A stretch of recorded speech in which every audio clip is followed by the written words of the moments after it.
আসসালামু আলাইকুম এভরিওয়ান, স্বর্ণাজ কিচেনে আপনাদের স্বাগতম। আজকে আমি আপনাদের সাথে শেয়ার করব একটা মজাদার ব্রেকফাস্ট রেসিপি। যখন একঘেয়েমি রুটি পরোটা খেতে আমাদের ভালো লাগে না, তখন এভাবে এই নাস্তাটা একবার ট্রাই করে দেখতে পারেন। আশা করি ভালো লাগবে। চলুন তাহলে দেখে নিই আজকের রেসিপি। এখানে আমি একটা বাটি নিয়ে নিয়েছি।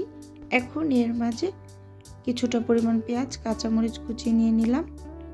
দিয়ে দেব সামান্য একটু লবণ, আর আমি একটা বাটিতে 2টা ডিম ভেঙে নিয়েছি। এখন কাঁচামরিচ, লবণ, পেঁয়াজ এগুলোকে খুব ভালোভাবে একটা চামচ দিয়ে মিশিয়ে নেব। এই পর্যায়ে আগে থেকে ভেঙে রাখা ডিম দুটো দিয়ে খুব ভালোভাবে এগুলোকে ফেটিয়ে নেব। ফেটিয়ে নেওয়া হয়ে গেলে এটাকে আমি সাইডে রেখে এখানে আমি রুটি বক্স থেকে 2টা রুটি নিয়ে নেব। আমি ফ্রিজে রুটি সবসময় সংরক্ষণ করে থাকি, তাই এখান থেকে আমি 2টা রুটি নিয়ে নিলাম। আর নিয়ে নিলাম স্লাইড চিজ, এখান থেকে আমি 4 পিস নিয়ে নেব। এখন চুলোতে একটা প্যান বসিয়ে দেব। প্যানটা গরম হয়ে আসলে রুটিগুলোকে আমি হালকা একটু ভেজে নেব। ওই একই প্যানের ভিতরে আমি বেশ কিছুটা পরিমাণ তেল দিয়ে দেব। তেল দিয়ে স্প্যাচুলা দিয়ে তেলটাকে একদম একটু ছড়িয়ে দিলাম প্যানের চারিদিকে। এখন আগে থেকে গুলিয়ে রাখা ডিমটা দিয়ে চামচের সাহায্যে একদম ভালোভাবে ছড়িয়ে দিতেছি। এক পিঠ একটু হয়ে যাওয়ার পর আস্তে করে একটু উল্টে দিলাম যাতে ভেঙে না যায়। এখন এর উপর স্লাইড চিজগুলো দিয়ে দেব। দিয়ে উপর থেকে একটা রুটি দিয়ে দেব। রুটি দিয়ে হাত দিয়ে একটু চেপে দেব।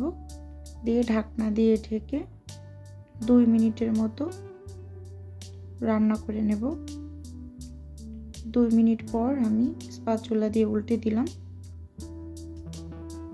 এখন আবার এই পিঠে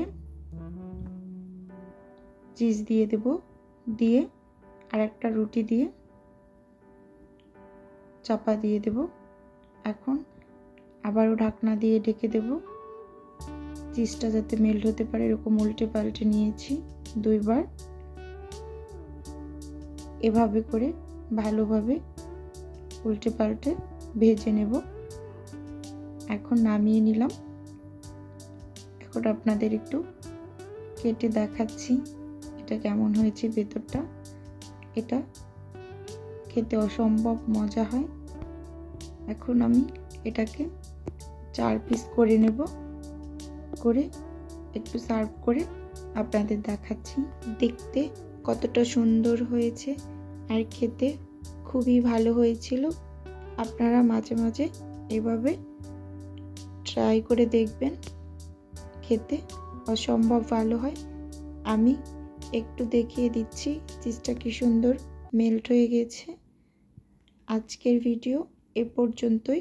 দেখা হবে অন্য কোনো ভিডিওতে। আল্লাহ হাফেজ। আসসালামু আলাইকুম।